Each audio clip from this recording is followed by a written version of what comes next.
Bon. Alors, on me demande de parler des mobilisations citoyennes.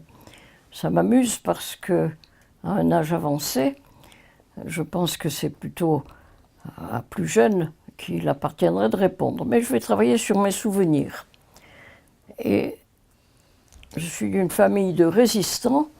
Je suis né avant la Deuxième Guerre mondiale et plusieurs membres de ma famille ont été arrêtés, déportés, prisonniers, torturés.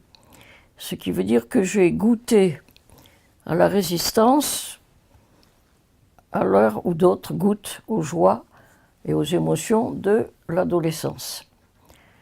Et ce qui m'a amené à résister et à écrire, entre autres livres, un ouvrage qui est toujours lu alors qu'il est paru en 1985 et qui s'appelle « La résistance au système d'information ». Vous allez me dire quel rapport avec les mobilisations citoyennes? Eh bien, c'est que ces résistances n'étaient pas commandées ni pendant la guerre, ni en 68. Elles n'étaient pas commandées, elles n'étaient pas bien vues par les institutions.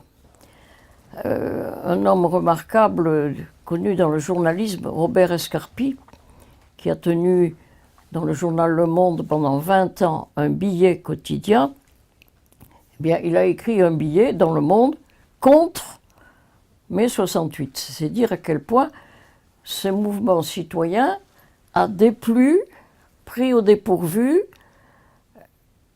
et parfois été conspué, menacé de poursuites judiciaires par ceux qui détenaient les autorités.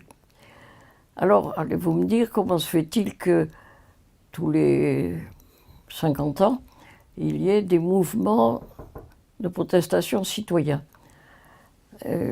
Comment cela se fait-il? Mais peut-être qu'il y a des temps de latence, des temps de germination, et puis des temps où la coupe déborde, la coupe est pleine. Et je pense que ce qui se passe actuellement sous le nom de Gilets jaunes reprend ce qui s'est passé en Espagne et dans les pays ibériques et qu'on appelait le mouvement de los indignados, puis d'autres mouvements qu'on voit en Italie, d'autres mouvements qu'on voit en Europe de l'Est. Est-ce que c'est citoyen et est-ce que c'est démocratique? Citoyen dans le sens où ça vient du peuple, évidemment pas d'en haut. Démocratique, c'est là qu'il y a un peu plus d'hésitation et de doute.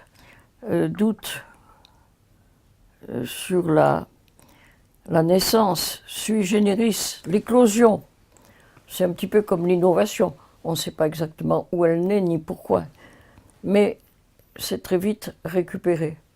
Et on voit bien qu'avec les Gilets jaunes, le risque de récupération est grand, déjà par certains partis politiques, et également aussi par le désir, après tout légitime, de ceux qui veulent l'organiser, être les porte-parole et entrer dans le grand débat.